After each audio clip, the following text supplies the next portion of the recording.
Good morning, dear students.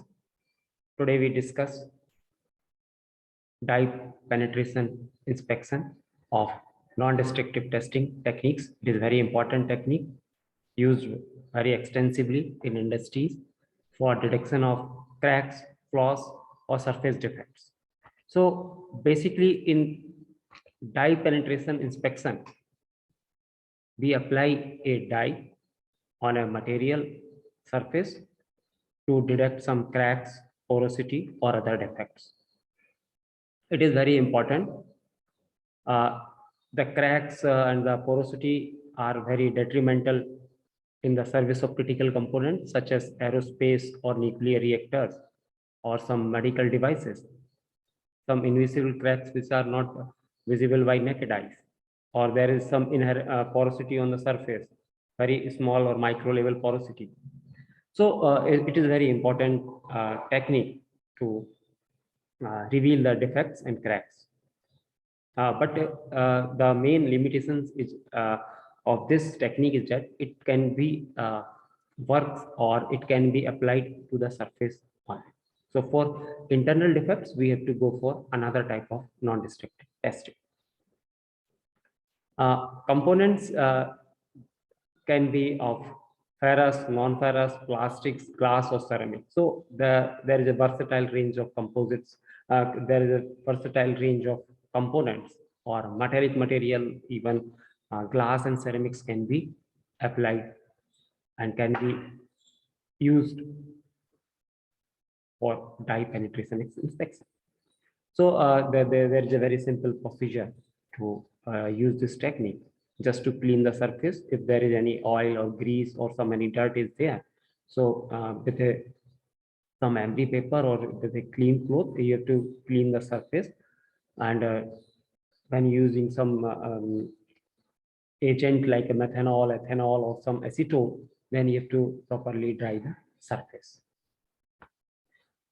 Then next step is to apply the dye penetrant on clean and dry surface and give some time to penetrate in surface flaws.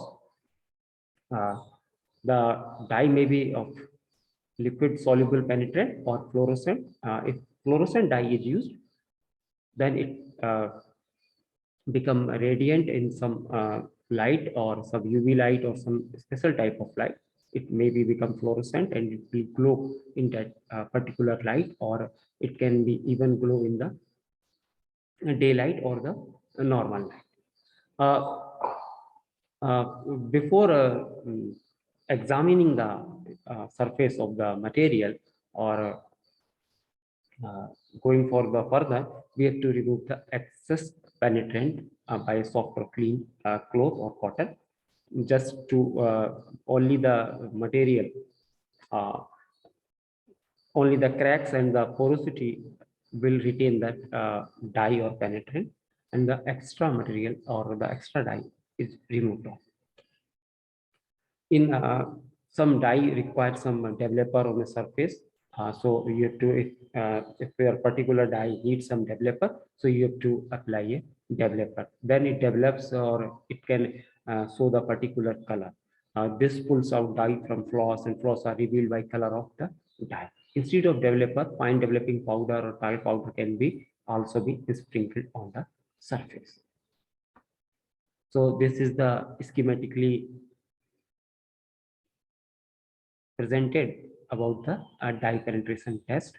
So how the particular test will perform, you can see that the dye will penetrate into the cracks, and the extra or excess is cleaned from this, and when we apply a developer, a particular color will appear in the crack, and the crack will be revealed, and that crack will be revealed by the color of the dye.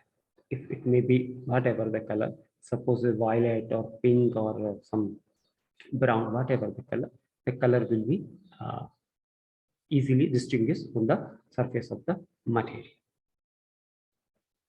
So this is the how it works, and these are the some commercial colors are used, and these are the component on which it can be applied. So it can be, as we discussed earlier, it can be applied on a versatile and variety of components from materials, even from polymers, ceramics, and metals. So these are the some advantages of the dye penetration inspection.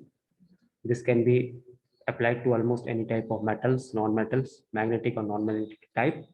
Simple to utilize and control. Results of test can be interpreted very fastly because when we apply the dye and apply a depth level, the color will show the cracks or porosity or whatever the defects there are present in the material surface. Cost of test is very less as it does not require any instrument or electronic display units. So it's very cheaper as compared to other like ultrasonic or some eddy current or magnetic particle methods. So it's a very cheaper and a very easiest entity technique. Sensitivity is greater than that of magnetic particle testing because it's penetrate into the directly into the pores or the crack cavities.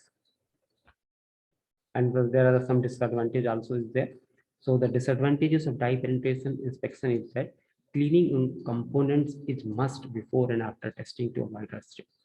So this is the very important limitations that cleaning is there. Cleaning should be there. Very proper cleaning should be there. Misleading results may be obtained in case of component with surface films at coating. Some coatings or some surface films developed on the surface will give provide some misleading results, or the dye penetration will penetrate in with behind the or the beneath the coating, and it will give the different results, and it can mislead the results. Only surface defects can be detected. As we discussed earlier, only surface defects can be detected or revealed. Internal defects cannot be revealed by this method. Test is not applicable for powder metallurgical component because powder metallurgical component have high porosity, so it cannot be applied for powder metallurgical component. So these are the some limitations of the dye penetration inspection. So in a nutshell, so it's a very cheaper process, very easier process, and very important process of non-destructive testing. So it can be used